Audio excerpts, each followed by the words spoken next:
Aleluia, meu irmão, que louvor nós tivemos agora, poderoso, cheio da presença de Deus. Eu quero junto com você agora orar, pedindo para que Deus possa conduzir esse momento, para que você possa receber tudo o que vem da parte dEle para a sua vida. Vamos orar. Pai, eu quero te agradecer, porque o Senhor é um bom Pai, porque o Senhor tem cuidado, o Senhor tem cuidado de nós. Obrigado, Senhor, porque o Senhor tem nos suprido em todas as áreas da nossa vida, e nós queremos agora se conectar, estar conectado com o Senhor para receber tudo aquilo que vem da tua parte, Pai, para as nossas vidas, para os nossos corações. Amém, amém, meu irmão. Eu quero ministrar uma palavra para você, que eu tenho certeza que ela vem da parte de Deus, porque o título dela é: Deus se move a nosso favor. Deus, Ele se move. Deus, Ele está se movendo para que você possa ir bem em todas as áreas da sua vida. Você lembra que semana passada nós ministramos que Deus, Ele quer abençoar a sua eternidade.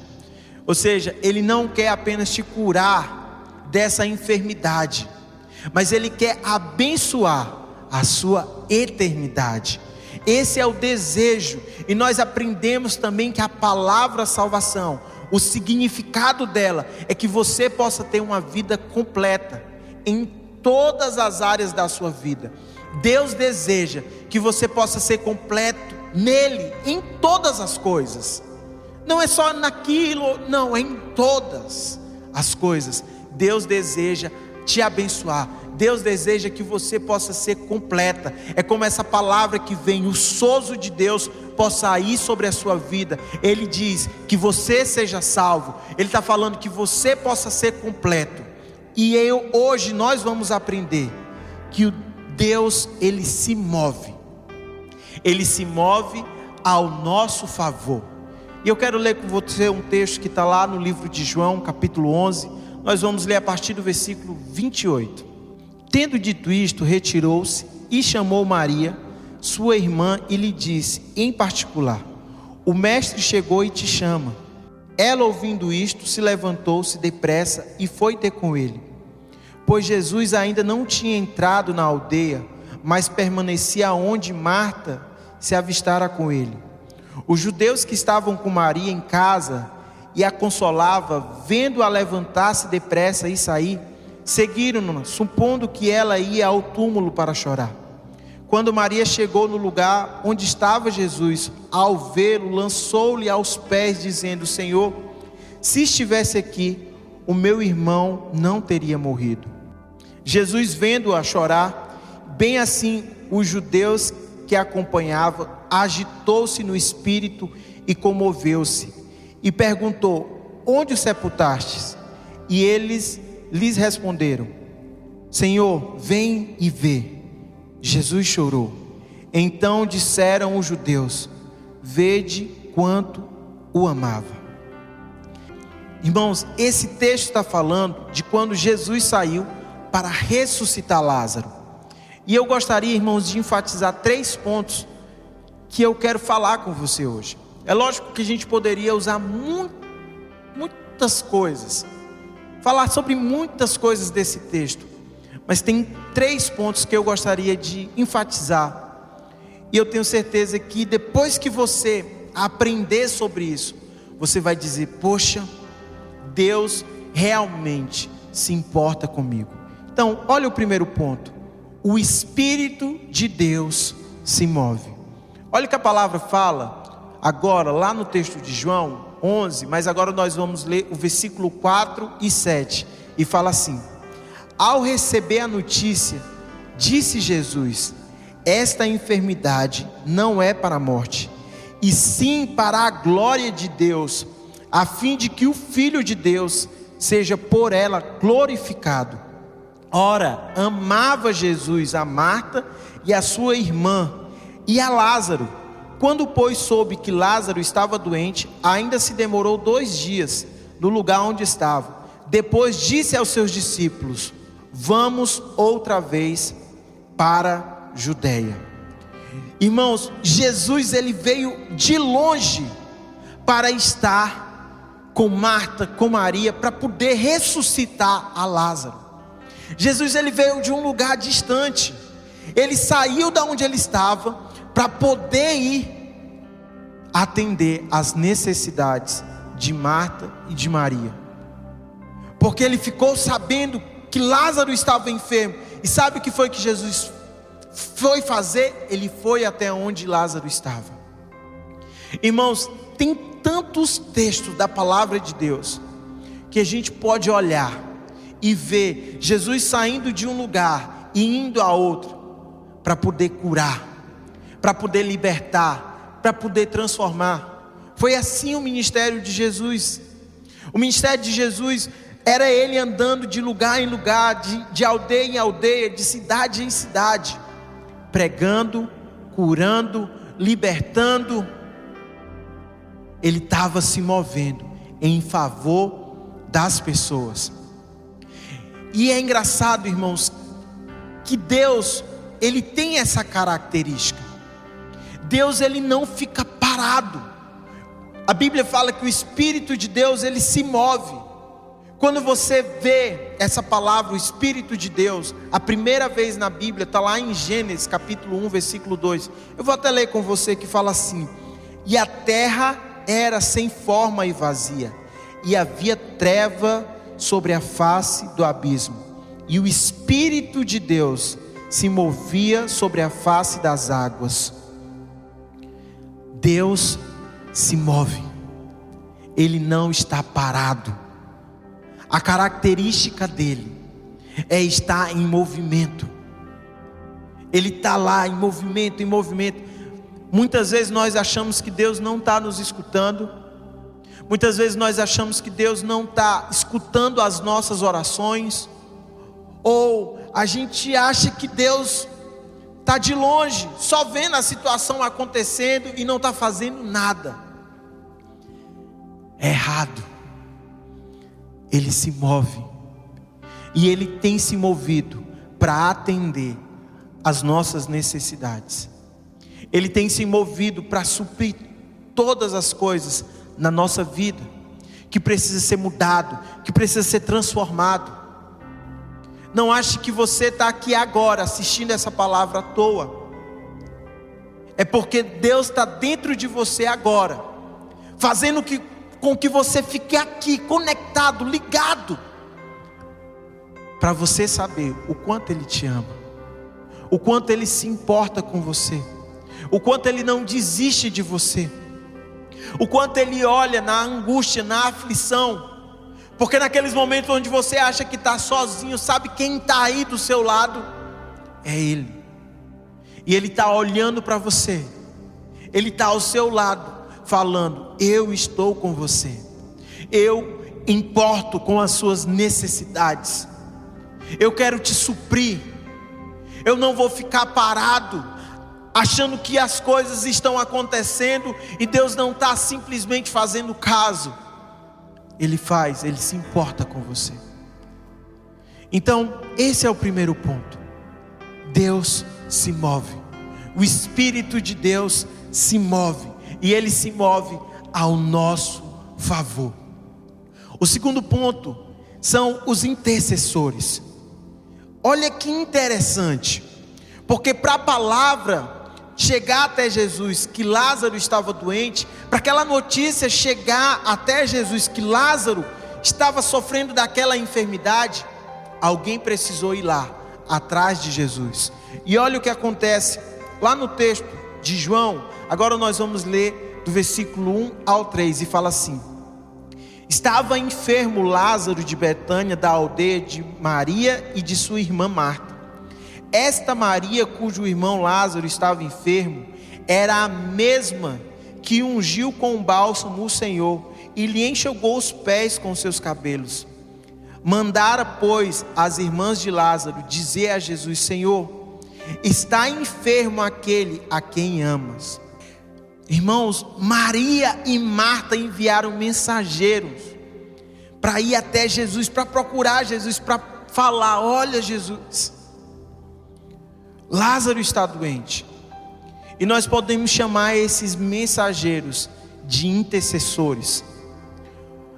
Aquelas pessoas que estão intercedendo, aquelas pessoas que estão indo atrás, aquelas pessoas que estão tomando mesmo um lugar de brecha pela sua vida.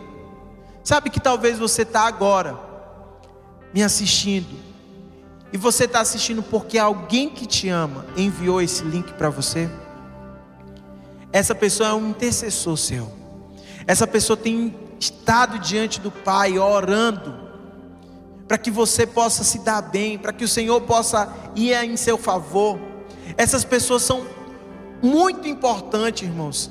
Você lembra que nós, naquela primeira semana, nós pregamos sobre aqueles 4 amigos daquele paralítico, e que atitude eles tiveram? Nossa, que atitude! Irmãos, eu quero amigos daquela mesma maneira, amigos que possam me colocar para cima, amigos que possam me suportar, amigos que me encorajem, amigos que me levem até Jesus. Esses são intercessores. Irmãos, como são importantes essas pessoas, porque elas querem o seu bem, elas querem que você se dê bem em todas as áreas da sua vida. Não são aquelas pessoas que são ranzinhas, que querem que você se dê mal, não são aquelas pessoas cobiçosas, não, são pessoas que te amam, são intercessores que amam você. Talvez você seja uma pessoa que é um intercessor, e eu quero te dar uma dica: se você é um intercessor, não pare, não ache que não está fazendo efeito, não ache que as coisas não estão acontecendo, não ache que as coisas não vão acontecer. Continue orando, irmãos, continue buscando ao Senhor. Sabe por que eu falo continue buscando ao Senhor? Porque aqueles homens que foram atrás de Jesus não tinham um GPS, eles não tinham a localização de Jesus, eles não mandaram um WhatsApp para Jesus e disseram assim: ei Jesus, manda sua localização que a gente está indo mandar um recado para você, a gente está indo deixar uma mensagem para você. Negativo. Eles saíram ao encontro de Jesus, mas sem saber onde ele estava. Que coisa interessante, porque hoje é fácil você encontrar alguém, hoje é fácil você saber o que as pessoas fazem, hoje é fácil, hoje você olha na rede social e você facilmente consegue identificar, você consegue saber o que aquela pessoa está fazendo, qual é o esporte que ela faz, o que é que ela gosta de comer, porque você entra na rede social dela e já sabe da vida dela inteira. Mas sabe de uma coisa? Jesus, a única forma de encontrar ele é porque ele sempre deixava um rastro. Aonde ele passava, ele mudava a vida daquelas pessoas. Então aqueles mensageiros tiveram sim trabalho, mas eu tenho certeza que aonde eles passavam, eles perguntavam sobre Jesus e viam aquelas pessoas sendo transformadas, viram aquelas pessoas que mudaram as suas vidas, e eles puderam chegar até Jesus. Se você é um intercessor, não pare, não desista, continue orando, continue intercedendo pela vida dessas pessoas, continue colocando diante do Senhor e dizendo: Senhor, transforma a vida dessa pessoa, Senhor, muda. E você, meu irmão, saiba de uma coisa: tem pessoas que oram por você, tem intercessores que estão lá gastando, pagando um preço para que você possa se dar bem em todas as áreas da sua vida, porque elas te amam, porque eles te amam, porque eles se importam com você. E isso não vem simplesmente deles, isso vem da parte do Senhor para a sua vida. É o próprio Deus. É igual uma expressão que alguns amigos meus falam: é Deus purinho na vida dessas pessoas, intercedendo, orando por você, para que você possa se dar bem em todas as áreas. E o terceiro ponto e último ponto que eu quero falar com você é: Jesus se importa com os nossos corações. Repita isso comigo se você estiver em casa. Jesus se importa com os nossos corações. Ele se importa com você. Ele se importa comigo, irmãos.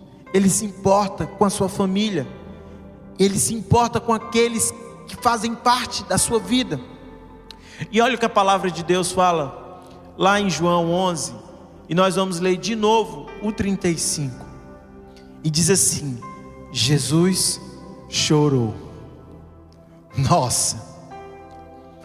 Você talvez fique perguntando: poxa, Jesus chorou. Mas por que Jesus chorou? E eu fico me perguntando: por que Jesus chorou? Sabe, irmãos, Jesus, eu tenho certeza que ele não estava chorando, não é porque Lázaro tinha morrido. Jesus não estava chorando porque ia ser difícil de ressuscitar Lázaro. Ao contrário, quando ele falou para os discípulos, ele já falou: olha, essa enfermidade não é para a morte, mas essa enfermidade é para glorificar o nome do Filho, é para glorificar o nome do Senhor. Jesus já sabia tudo o que ia acontecer. Então, por que Jesus chorou? E olha o texto que fala. A explicação é um versículo, 2 versículos anteriores. Vai falar assim: Jesus vendo-a chorar, bem assim os judeus que a acompanhavam, agitou-se no espírito e comoveu-se. A Bíblia fala que o espírito de Jesus se agitou quando ele viu Maria e aquelas pessoas que estavam com ela. E ele viu toda aquela cena, aquele choro. Jesus se comoveu e Jesus chorou, porque ele estava completamente compadecido daquela situação, mas por causa daquelas pessoas. Irmãos, é incrível, tipo assim, quando você vê uma pessoa chorando, a vontade que você tem é chorar também. Eu sou assim. Quando eu vejo uma pessoa chorando, logo eu quero chorar. Agora, se você vê alguém alegre, se você vê alguém rindo, você também quer ser animado, você também quer sorrir, você quer se alegrar. Mas quando você vê uma pessoa triste, chorando, cabisbaixo, o seu semblante também vai mudar. Foi isso que aconteceu com Jesus. Jesus se comoveu pelaquela situação. Jesus se comoveu com a situação que Maria estava passando. Por mais que ele soubesse que Lázaro iria ressuscitar, por mais que ele já soubesse do grande milagre que iria acontecer, ele se comoveu. Sabe por quê, irmãos?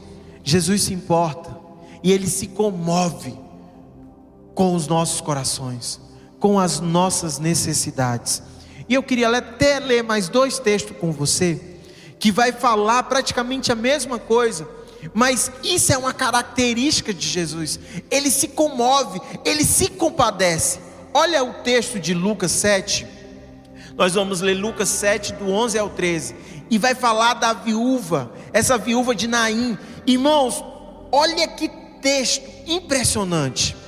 Olha o que diz: aconteceu que no dia seguinte ele foi à cidade chamada Naim, e com ele ia muitos dos seus discípulos e uma grande multidão. E quando chegou perto da porta da cidade, eis que levavam um defunto, filho único de sua mãe, que era viúva, e com ele ia uma grande multidão da cidade. E vendo-a, o Senhor moveu-se de íntima compaixão por ela e disse-lhe: não chores. E chegando-se, tocou o esquife, e os que o levavam pararam, e disse: jovem, a ti te digo, levanta-te. E o que fora defunto assentou-se e começou a falar. Entregou a sua mãe. Olha só, irmãos, esse texto. Olha que palavra. Irmãos, o Senhor se moveu de íntima compaixão pelaquela mãe. E ele viu a situação daquela mãe que estava chorando, daquela viúva, porque além dela ser uma mãe que tinha apenas um único filho, ela ainda era viúva. Jesus olhou para ela e disse: não chores, não chores. E sabe o que aconteceu? Jesus tocou naquele caixão, e tocar num caixão naquela época era algo inapropriável. Isso fazia com que a pessoa se tornasse impura. Mas o que aconteceu? Jesus quebrou todos os tabus, e Jesus pegou naquele caixão, e aquelas pessoas ficaram perplexas, aquelas pessoas ficaram admiradas com aquela situação, e aí pararam. Jesus olhou e disse: se levante. E aquele jovem, aquele homem que estava morto, se levantou e começou a falar. E aí Jesus entregou aquele filho para aquela mãe. Nossa, irmãos, como aquela mãe deve ter se sentido, porque ela estava saindo para enterrar o filho dela, e agora ela iria voltar para casa com o filho vivo. Olha como Jesus, ele se importa. E outro texto que me comove demais é o texto que fala lá em Marcos capítulo 1, e o versículo 40 e 41 vai falar assim: aproximou-se dele um leproso, rogando-lhe de joelho: se quiseres, podes purificar-me. E Jesus, movido de grande compaixão, estendeu a mão e tocou-lhe e disse: quero ser limpo. Uau! Olha o que Jesus estava fazendo mais uma vez. Mais uma vez Jesus estava quebrando o tabu. Mais uma vez Jesus estava fazendo algo que era inapropriado para aquela época. Porque um leproso chegou diante dele de joelho e disse: Senhor, se o Senhor quiser, o Senhor pode me purificar. Jesus disse assim: eu quero. E a Bíblia fala que ele tocou naquele leproso e disse: fique limpo. Jesus, ele se importa com você. Jesus, ele faz o que precisar fazer para que você possa receber essa cura, para que você possa ser mudado, para que você possa ser transformado. A palavra do Senhor fala, irmãos, que ele levou sobre si as nossas dores, as nossas enfermidades. O castigo que nos traz a paz estava sobre ele, e sobre as pisaduras dele nós somos sarados. Fale agora comigo aí onde você está: eu sou sarado pelo poder que há no nome de Jesus, porque ele pagou o preço. Ele pagou o preço. O desejo do Pai, o desejo de Deus, é que você possa ser íntimo dele, mas que você possa saber, irmãos, que ele se importa, que ele se move, que ele faz o que precisar fazer. Então, confie no Senhor, confie nele. Você precisa saber que vai ter intercessores que vão orar por você, ou você vai ser uma dessas pessoas que vai interceder por outras. Por quê? Porque o Senhor se importa com a sua situação. Creia nele, confie nele, e você verá tudo à sua volta sendo transformado, porque ele é um bom Pai, ele é um bom Deus. Ele não esqueceu de você, ele não está com o ouvido tapado para não lhe escutar. Essa palavra tem chegado até você hoje, talvez só para que você saiba que ele se importa, para que ele te ama. Ele está falando isso para você, ele ama você, ele se importa com você, ele quer o seu bem, ele quer te fazer completo, e ele se move em seu favor. Ele vai aonde você estiver, para que ele possa ser o seu Deus, o seu Salvador. Vamos orar. Pai, eu quero agradecer, porque eu tenho um bom Pai, eu tenho um Deus que se move. Como a tua palavra fala, Senhor, que um dos nomes de Jesus é Emanuel, que significa Deus conosco. Porque o Senhor está conosco, o Senhor não se aparta de nós, mas o Senhor quer estar próximo, o Senhor quer fazer morada em mim, Pai. Muito obrigado,